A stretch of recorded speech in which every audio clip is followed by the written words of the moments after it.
hawa ndugu zangu ambao wanatafutia watu wengine ambao walishindwa kazi, ati wanawatafutia urais.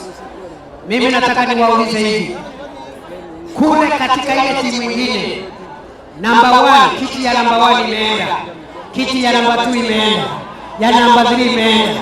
Sisi tuko number 20 katika listi ya ile pande nyingine, lakini katika hii timu ya William Ruto tuko namba 2.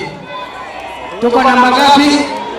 Na tungojei sana, after next year Rais Ruto akipata 2 term, namna hii ama namna gani jamani? So tukae hapa ndio tujipange namna hii, tukae hapa ama twende? Tukae hapa na tupatie William Ruto kura, alafu namna hii. Wangapi wanasema tufanye hivyo? It is as simple as